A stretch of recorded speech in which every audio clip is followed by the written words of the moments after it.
Weekdays with Bernie segment tonight, Donald Trump and the press. After his 9-stop thank you tour across America, the president-elect may be set to host more big rallies once he takes office.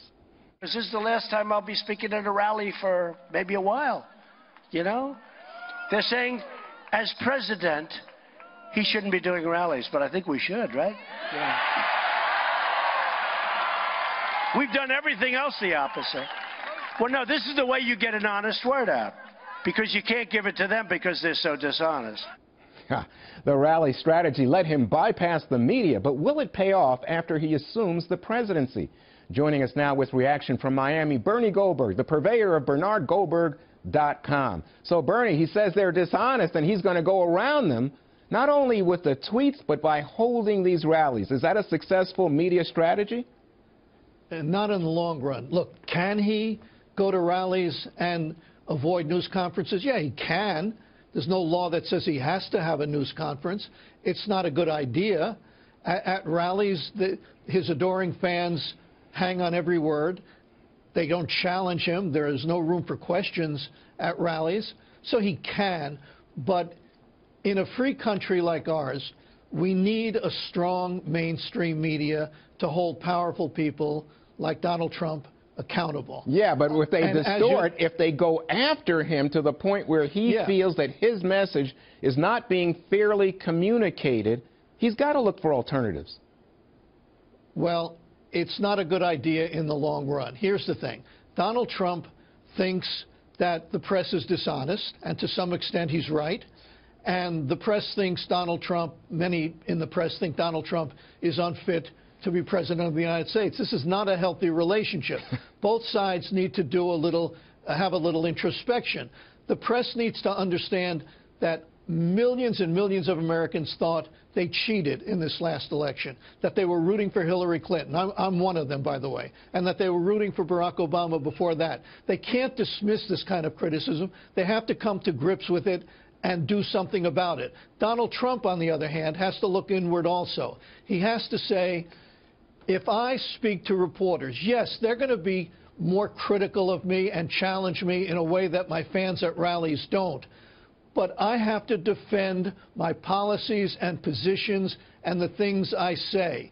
If he can do that, no problem. If he can't, there'll be a problem. And if the press is dishonest, as they have been in some cases during the campaign, they will continue to lose credibility and trust of the American people. Let me come to you with a scenario, though, because I'm interested to hear what you think. You know that Barack Obama's administration went after the press for leaks more aggressively than any recent administration. This was coming from the liberal Democrat Barack Obama.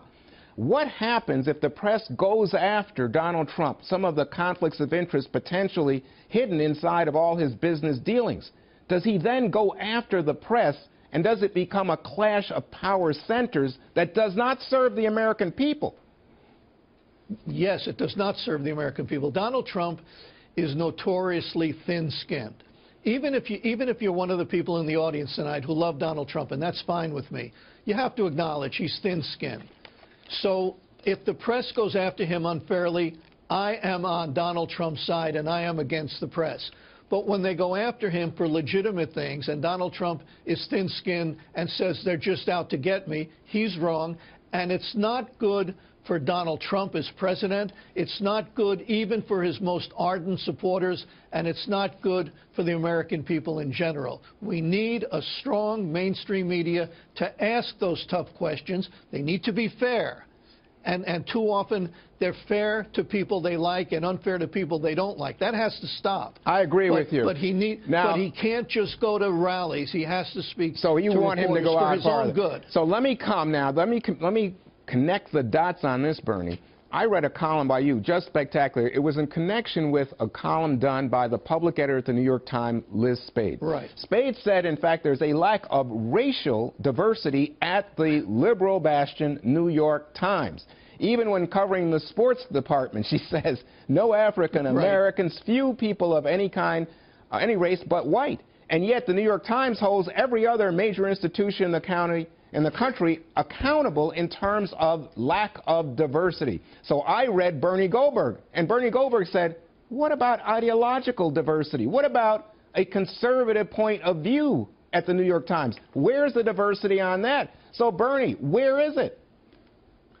Well, it's not in the New York Times newsroom by and large, and it's not in most American newsrooms. Listen, I think skin-deep diversity is important because there's a better chance that you, Juan Williams, will understand stories involving black culture and have more access to black communities than I would. I understand that. That's fine with me. Right.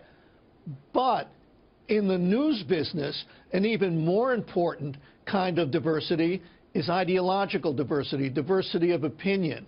So I've come up with a solution. This is great, okay? You'll love this. Okay. An affirmative action program for the smallest minority in America's newsrooms, conservative journalists. So we have an affirmative action for conservative journalists, but not any conservative journalists. The New York Times should go out and find Asian conservative journalists, black conservative journalists, Hispanic conservative journalists, and then we kill two birds, so to speak, with one stone. We have more diversity of the skin-deep kind and more ideological diversity. But you know, Bernie, but I think you pointed out that if you get more racial diversity, you're likely to get more liberal columnists. That's right, because generally speaking, minorities are more liberal than but I like people. your idea, Bernie, although I think you've been hitting the eggnog hard if you think it's going to happen anytime soon. Bernie, I don't.